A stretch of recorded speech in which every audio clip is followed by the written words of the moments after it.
예배를 위해서 기도하겠습니다.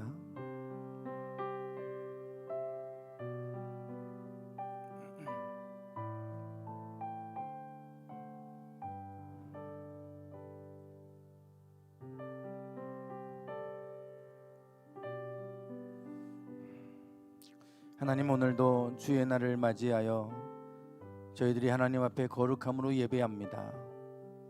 우리의 마음을 다해, 우리의 영과 힘을 다해, 우리의 모든 것을 다해 주님을 경배하게 하시고 주님의 이름을 높여드릴 때에 주님께서 우리의 예배를 기쁘게 받아주시고 이 가운데 임재해 주셔서 우리가 하나님의 은혜를 경험하게 하시고 주님의 회복하심이 이 시간을 통해서 우리 모두에게 있게 해 주시옵소서. 하나님, 날마다 하루하루 살아가는 동안에 힘겹고 어려운 일들이 있겠지만 날마다 주님의 은혜로 살아감을 고백합니다. 이 시간에도 감사함으로 하나님을 예배하오니 이 시간 우리의 감사의 제사를 받아 주시옵소서. 우리가 예배할 때 어둠의 권세 틈타지 못하도록 성령께서 친히 붙잡아 주시고 천군 천사들을 이곳에 보내주셔서 이곳에 우리와 함께 해 주시옵소서. 이 모든 시간을 주님께 올려드리오며 예수님의 이름으로 기도드리옵나이다. 아멘. 우리 함께 사도신경으로 신앙 고백 드리겠습니다. 나는 전능하신 아버지 하나님 천지의 창조주를 믿습니다. 나는 그의 유일하신 아들 우리 주 예수 그리스도를 믿습니다. 그는 성령으로 잉태되어 동정녀 마리아에게서 나시고 본디오 빌라도에게 고난을 받아 십자가에 못 박혀 죽으시고 장사된 지 사흘 만에 죽은 자 가운데서 다시 살아나셨으며 하늘에 오르시어 전능하신 아버지 하나님 우편에 앉아 계시다가 거기로부터 살아있는 자와 죽은 자를 심판하러 오십니다. 나는 성령을 믿으며 거룩한 공교회와 성도의 교제와 죄를 용서받는 것과 몸의 부활과 영생을 믿습니다. 아멘. 우리 함께 찬양 드리겠습니다. 이곳에 생명샘 솟아나 눈물 고짝 지나갈 때에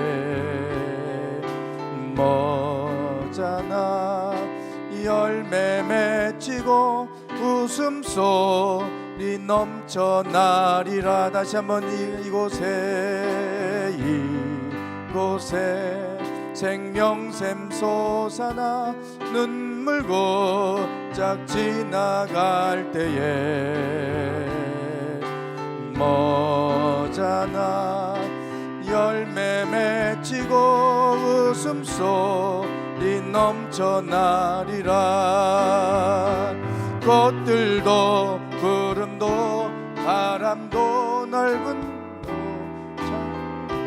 찬양하라 예수를. 하늘을 울리며 노래해 나의 영혼아. 은혜의 주 은혜의 주. 조금 천천히 하죠. 좀 천천히. 이곳에 생명샘 솟아나 눈물 골짝 지나갈 때에 머잖아 열매 맺히고 웃음소리 넘쳐나리라. 이곳에 생명샘 솟아나 눈물 골짝 지나갈 때에 머잖아 열매 맺히고 웃음소리 넘쳐나리라. 꽃들도 구름도 바람도 넓은 바다도 찬양하라 찬양하라 예수를. 하늘을 울리며 노래해 나의 영혼아. 은혜의 주 은혜의 주 은혜의 주. 그날에 하늘이 열리고 모든 이가 보게 되리라. 마침내 꽃들이 피고 영광의 주가 오시 그날에 하늘이 열리고 그날에 하늘이 열리고 모든 이가 보게 되리라. 마침내 꽃들이 피고 영광의 주가 오시리라. 꽃들도 구름도 바람도 넓은 바다도 찬양하라 찬양하라 예수를. 하늘을 울리며 노래해 나의 영혼아 은혜의 주 은혜의 주. 다시 한번 찬양합시다. 이곳에 생명샘 이곳에 생명샘 솟아나 눈물 골짝 지나갈 때에 머잖아 열매 맺히고 웃음소리 넘쳐나 꽃들도 구름도 바람도 넓은 바다도 찬양하라 찬양하라 예수를. 하늘을 울리며 노래해 나의 영혼아 은혜의 주 은혜의 주 은혜의 주. 그날에 하늘이 열리고 모든 이가 보게 되리라. 마침내 꽃들이 피고 영광의 주가 오시리라. 꽃들도 구름도 바람도 넓은 바다도 찬양하라 찬양하라 예수를. 하늘을 울리며 노래해 나의 영혼아 은혜의 주 은혜의 주 은혜의 주.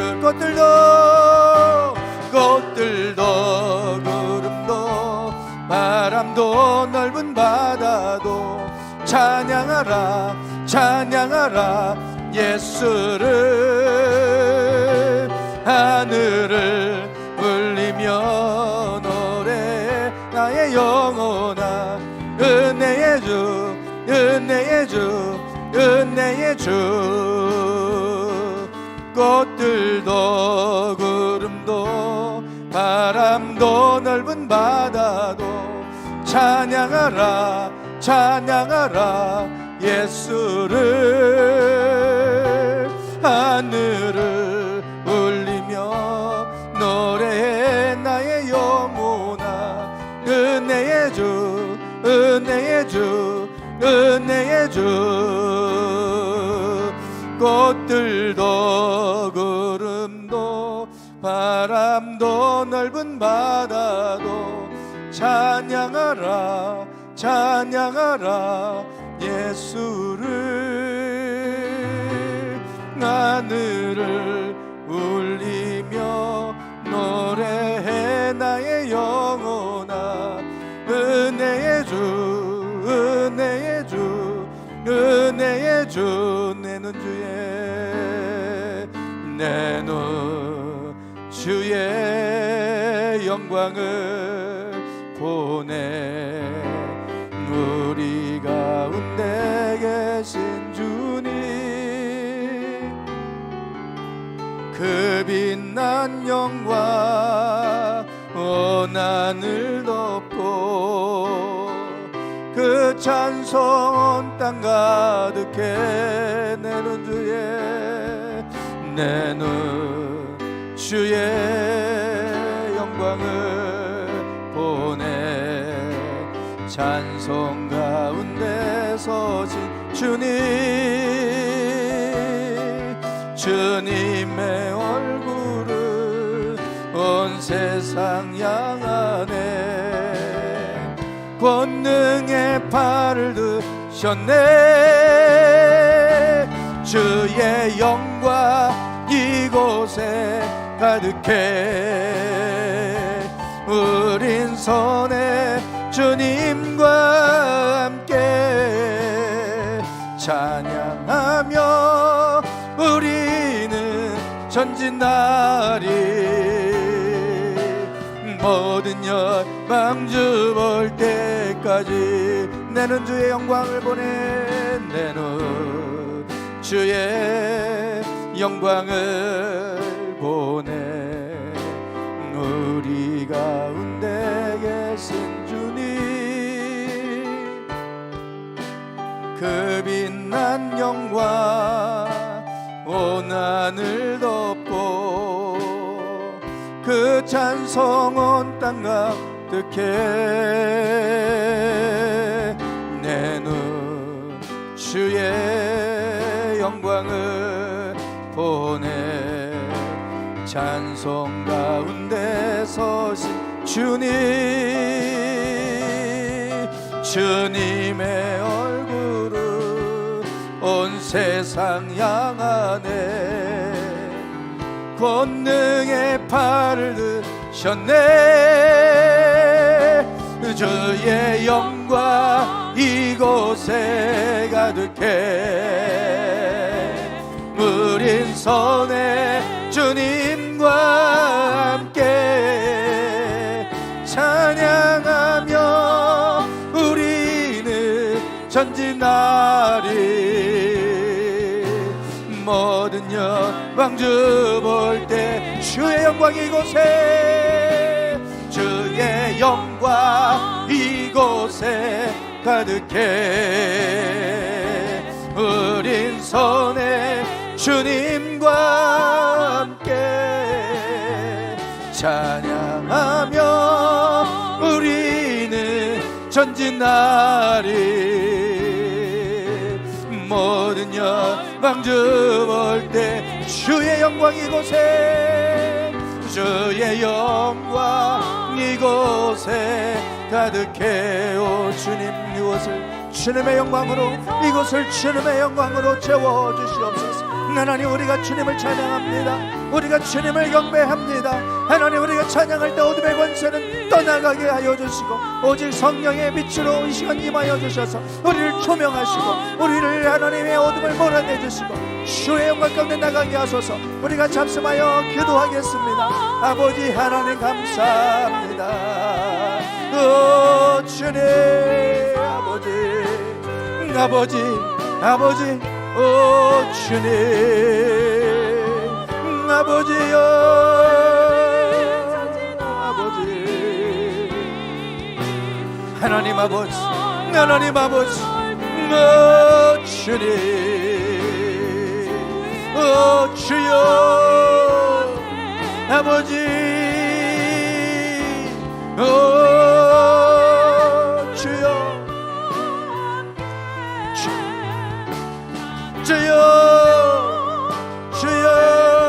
아버지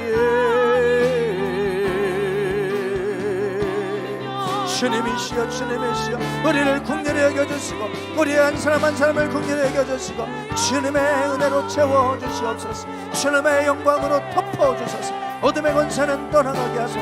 어둠의 권세는 떠나가게 하시고 주여 성령이여 우리 가운데 평안은 주님의 기쁨을 우리에게 허락하소서. 우리를 자유케 하소서. 우리를 자유케 하소서. 오 주님 아버지 주님 아버지 주의 영광 이곳에 가득해. 우린 선의 주님과 함께 찬양하며 우리는 전진나리. 모든 영광 주 볼 때까지.